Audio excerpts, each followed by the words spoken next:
I think we'd always looked at sustainability from a brand perspective, because I think as a sustainability practitioner, I think we need ideas to change people's attitudes and behaviours, and brands are such a powerful force in doing that. They've been, the people that have built these amazing brands have been doing that for years and years successfully. So, I think we really believed that if we could re-engineer what branding is about and making brands genuinely a force for good in the world, and demonstrating that actually the best way to build long-term sustainable brand value is through creating positive change. That was an idea that we'd always sort of really focused on from the beginning. So looking at the power of brands and the role that they play in people's lives as agents of change. So whether we talked about brand substance or brand purpose, that's an idea that we've been working with for 10 years. I think the big change that I've seen over that time is that when we used to talk to people in the early days about this idea, most of our conversation was focused on why they would even consider that, especially as marketers or brand people within businesses. And I think the big shift that's happened is now the conversation is not so much one of why, but how. Right. I think we're not having to make those arguments in the same way that we used to. There is, irrefutable evidence that the world needs this change to happen. But alongside that, really compelling evidence that consumers not only want this, but for the right brand and the right product will pay for it. And that people don't want to work for, big corporations that destroy value rather than create it. Yes. So whether the motivation is driven sort of from a commercial sort of consumer-driven perspective about accessing new segments or new markets, or if it's driven from a more internal sort of talent perspective, I don't think we're having to make the argument in the same way. On the flip side, what's happened is that there has been a real growth in agencies and business consultancies and other organizations who will say that they can help organizations respond to that opportunity. Yes. And I think what I see is lots of organizations that have historically been rooted in advertising or PR potentially, and what they really understand is culture and consumers and communications.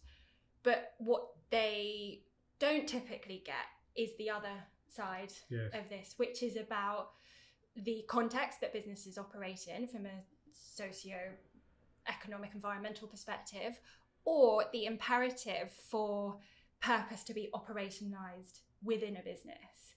Purpose isn't what you say, it's how you behave as an organization. Yes. It's not about how you communicate, it's about what you have to communicate in the first place.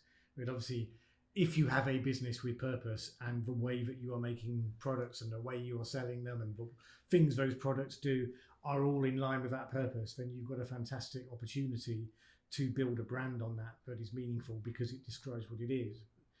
I do get that for a lot of the marketers and the communicators, it's all about, purpose is about a type of branding, but you can't put lipstick on a pig, as they say, unless the reality reflects it. Absolutely. So I think where brands have, fallen into that trap, I think is where purpose has been seen as an advertising idea rather than a business idea. Yes. And a lot of this is the challenge to do with the marketing community and the historic gulf, I think one could describe, between the marketing community and the responsibility community. In some ways, they don't speak the same language. They glare at each other across an internal organisational chasm, wondering what on earth they're each on about. In terms of the work that you do, you must be in a position of having to bridge that gap for your clients relatively often. How do you go about doing that? So I think one of the things that you need to understand if you're driving a purpose agenda within a business is just how hard that change that required is. And often, we are talking about issues that are really interconnected and complicated. We're talking about doing things for the first time. And we're talking about, as you've said, bringing completely different sets of people within an organisation together. And Bain & Co did some research a couple of years ago that found that only 2% of sustainability-driven change programs achieved the expectations of the stakeholders at the beginning. Yeah. And they found that the biggest barrier to making that change happen was a lack of buy-in and engagement internally. So a really important part of our philosophy and the methodology for the way that we work with organisations is based on co-creation. So that's about bringing big groups of people together, often colleagues who represent marketing and sustainability, but increasingly also customers and experts. And it's by bringing those groups of people together, literally in a room for the course of a day, 2 days, sometimes even 3 days, to build insight into the challenge and a shared ambition around what we're trying to do, develop new insights and ideas. That common ground has to be the starting point for effective purpose-led thinking within organisations. Because I don't think sustainability teams can do it on their own. No. They don't have the consumer insight, they don't have the link into the brand, and they don't always have the money to make it happen. But marketing teams need the substance, and that's what the sustainability teams can provide. Interesting. You've talked about how short-termism is the enemy of purpose in an article that you wrote a while ago, because purpose is about long-term transformational change. Arguably, the pressures on business are relentlessly short-term. I mean, quarterly reporting and all of it, we know. How does an enlightened leader go about winning the support from those constituencies that need to at least tolerate the actions that have to be taken in order to focus on the long term? It's all very well for Paul Polman to come along and say, we're not going to do quarterly reporting, and if you're a short-term investor, go and invest somewhere else. He could get away with that because the business was riding high at the time and he just arrived and he just did it anyway. Most people are not going to feel that they're in that sort of position. So how do we fight this constant push to the short term? I think there's a really interesting role for non-exec directors to play within businesses. I think they have a really unique position where they are looking at long-term strategy. They can think ahead.